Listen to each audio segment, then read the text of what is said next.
I think in the past, a lot of organizations were maybe resistant at times to get a partner involved with a software provider because they were like, well, we've got our own people in here that can do that.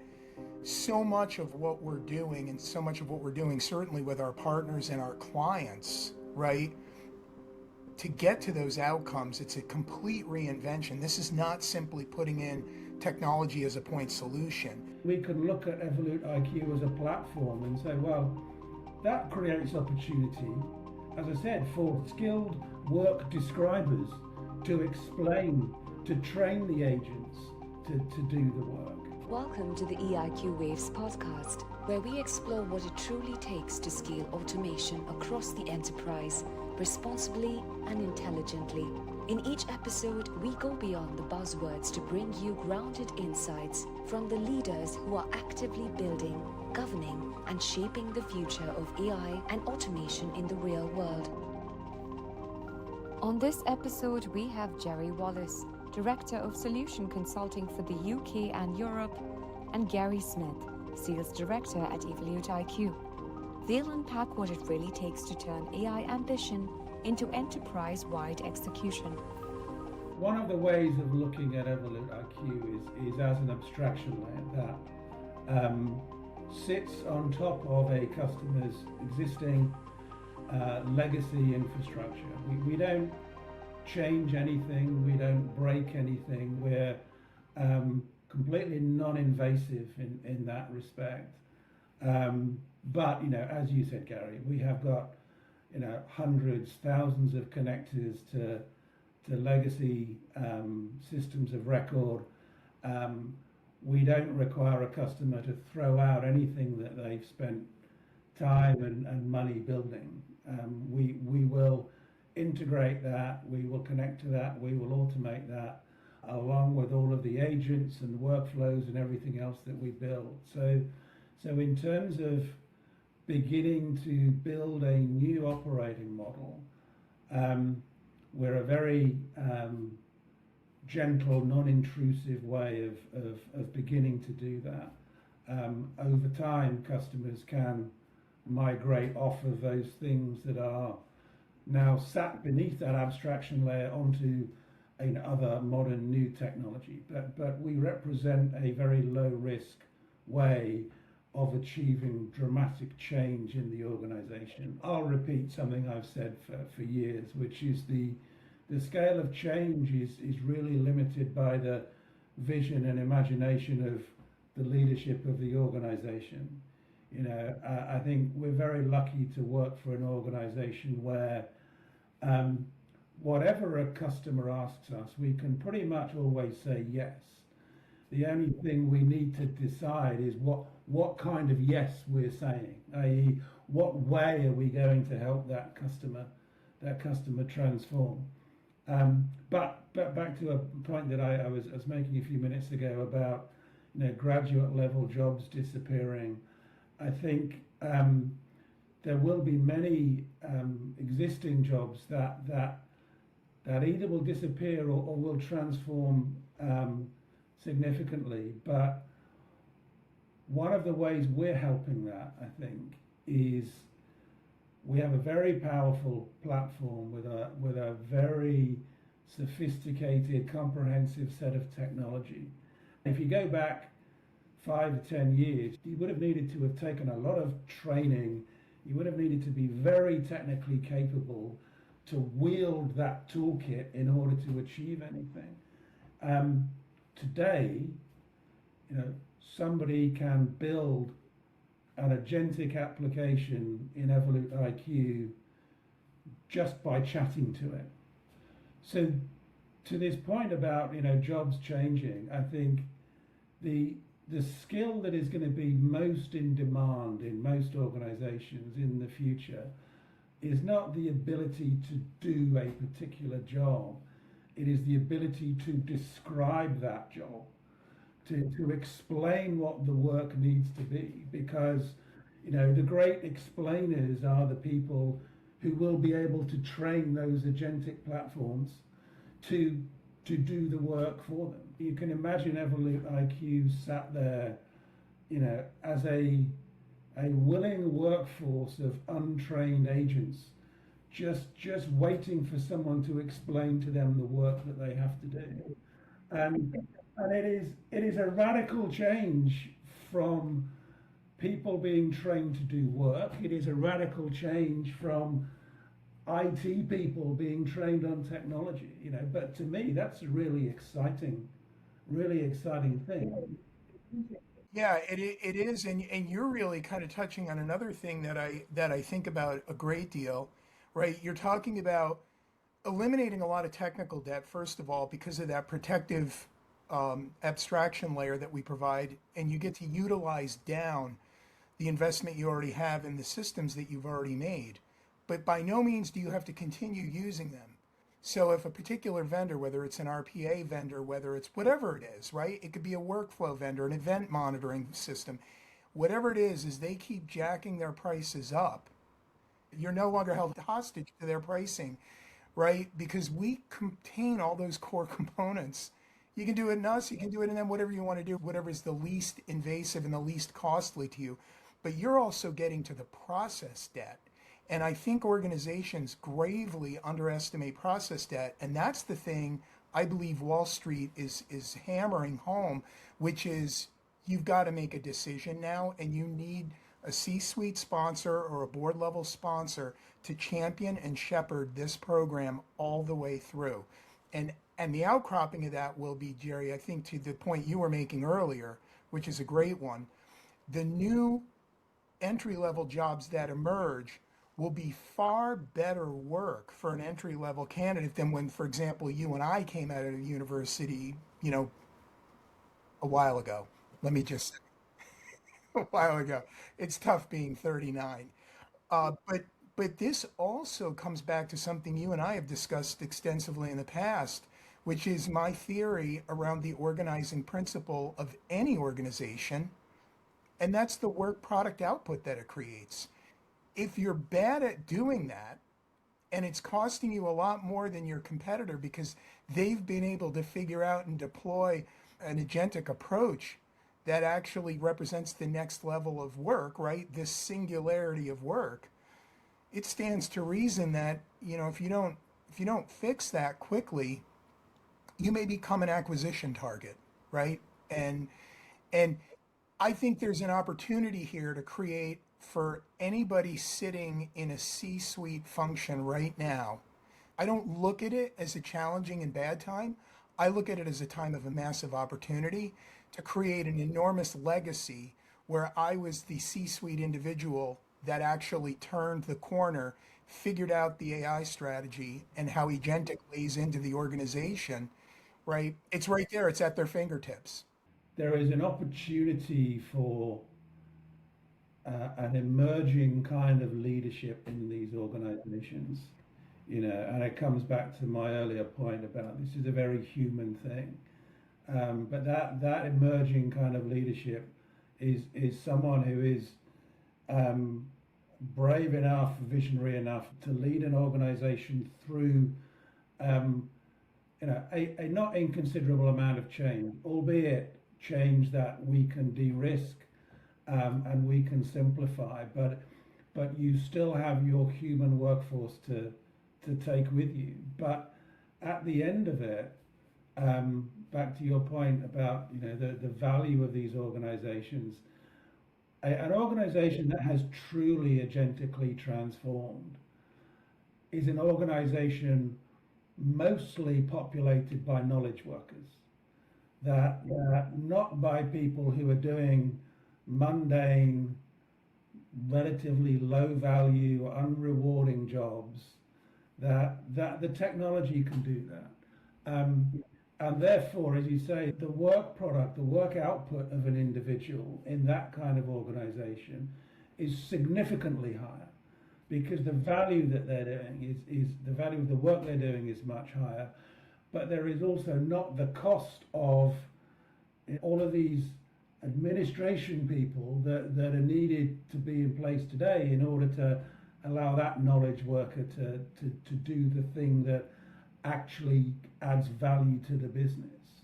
So all of those admin people, their roles will change, their roles will evolve, but there are many examples of organizations that have looked at this, have achieved this transition, and those people haven't lost their jobs. Those people have changed their jobs.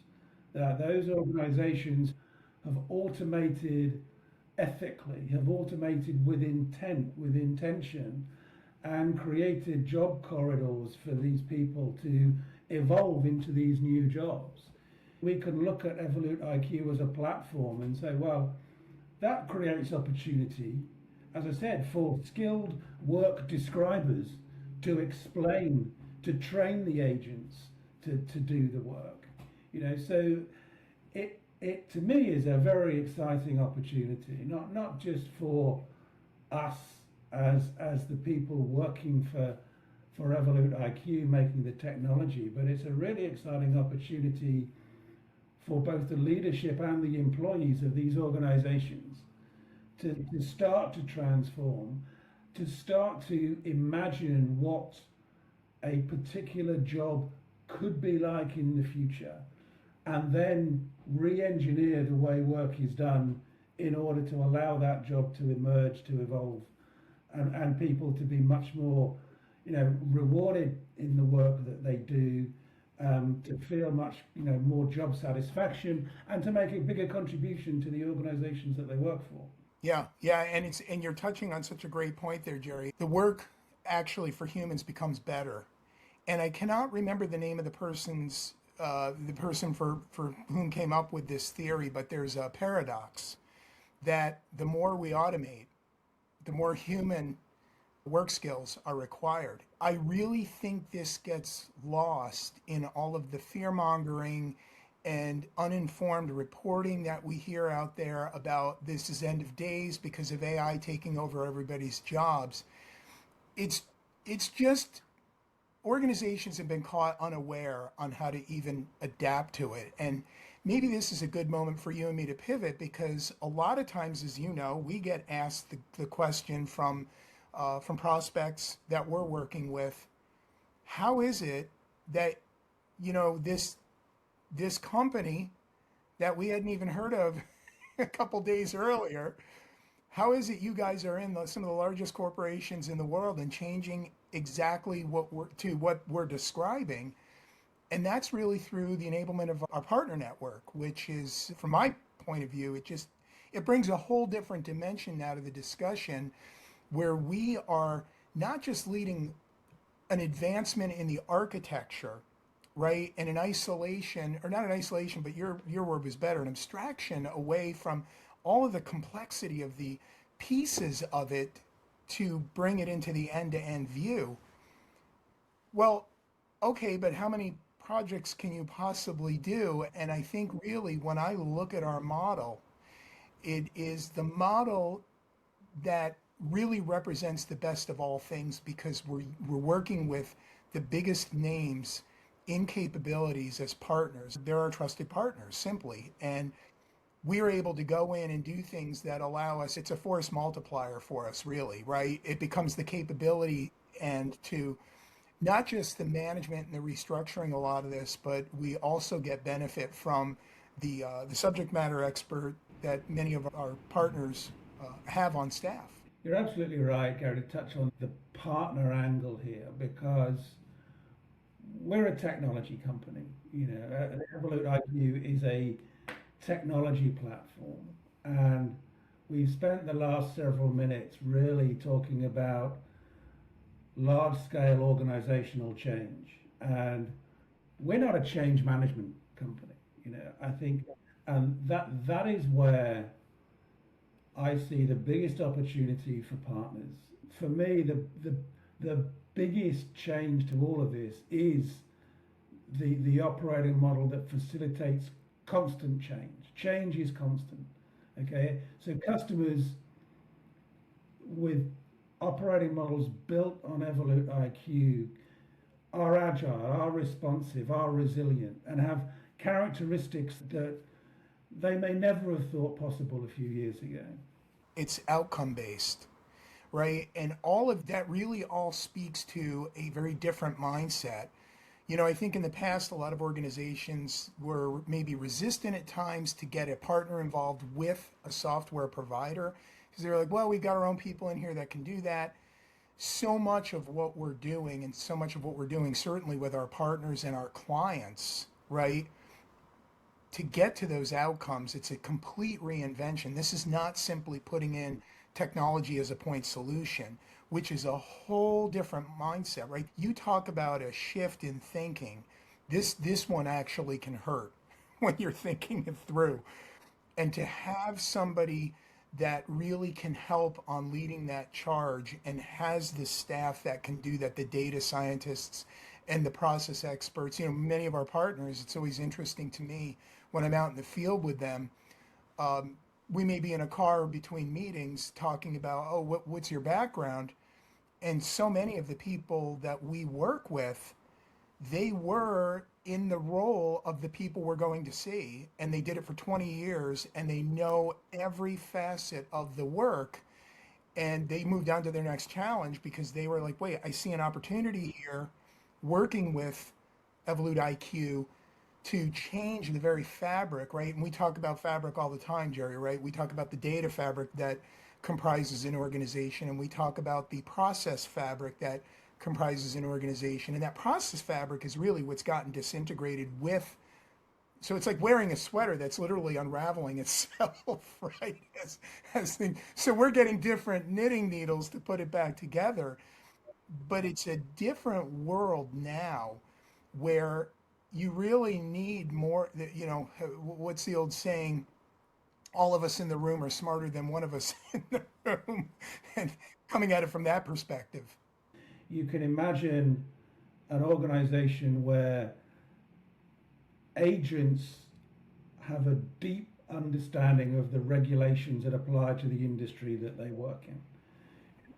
So the other thing I think that may not be obvious from the conversation we've been having, but when you build agentic applications in EvoluteIQ, essentially what you're doing is you're creating a set of reusable components. It might be a component that gives you access to a particular system of record. It might be a component that gives you the ability to triage emails or whatever it happens to be. So you end up as a customer with a series of reusable components and a workforce of describers to describe how work needs to be done. And therefore, you have arrived at a place of having composable IT, where a non-technical business user, a describer, can describe the work that needs to be done to EvoluteIQ. EvoluteIQ can look at the set of components that it has and compose the application based on the requests from that great describer. But all of those components, as you say, those components have been predefined with security, with governance, with auditability, with compliance. So the role of IT also starts to change. The role of IT is one of creating components, managing the data at the back end, because IT will always be the guardians of the data, but creating these reusable components to allow people out in the business to describe the way work needs to be done, to have EvoluteIQ compose the application, but at the same time knowing that our application has all of the compliance, the regulation, the security, and what have you, built into it. It is a dramatically different way that customers can think about technology and can think about their operating model from what you and I were used to more than a few years ago. I think we are moving towards quite a dramatic change in the way IT is applied to businesses, the value that IT will have, as well as everything else that we've been describing. Yeah, and the word that comes to mind as you're saying that, Jerry, to me, is what Wall Street would term durable. We're making these organizations durable. In unknown circumstances, we'll see them through, right? If it's a pandemic and nobody can get together, Great, operation carries on. But there's even beyond that, as you and I are having a couple different conversations in the life sciences world right now. Life sciences is in the midst of a huge sea change of a number of different things. First of all, the regulations just keep coming down and getting more. The barriers to entry there are huge. We were designed around the most regulated of all of industries, not just the life sciences and the medical world, but the financial services world, the lifeblood of the planet, right? And in doing that, I think we bring a robustness and a capability to really codify all those regulations, regardless of which line of business you're in, apply it uniformly, and really probably support regulated requirements in an auditable, provable manner that previously was unthinkable. And you won't go into a room with a regulator with a team of people to explain what you've done and show the proof of it. Honestly, they'll probably just come in through a different report view within our platform and look at what they want. The ability for organizations to either pivot or add new lines of business is really simple within EvoluteIQ. You know, it's a very straightforward thing to do. But I just want to add to that everything we've described that the platform is doing, all of these agents and components that are running, maybe over weeks, months, years, they're all collecting telemetry, they're all collecting knowledge of the work that they have done. And not only can some imaginative human decide that, oh, there's a new business opportunity for us in such and such a market or such and such a geography, EvoluteIQ can also suggest, based on what it has learned, that either there is a more efficient way of doing the work than we've asked it to do, or it has identified maybe new opportunities based on, you know, processing tens of thousands of customer journeys and saying, well, hang on, we've missed out on this group of customers here because we're maybe not serving them. They've gone down this particular route in the process as opposed to that particular route. So it isn't just helping you do work more efficiently, it's helping you either improve the work that it's doing or to innovate and make suggestions to you as a business leader as to, you know, how you might build and deliver new services, new products to your customer base. Yeah, and you know, what I like about what you're saying there too, Jerry, is, and I think the other component to this is because of that context, right, that these agents have, they can also, you know, through IT, allowing them to burrow through, they can check regulatory changes.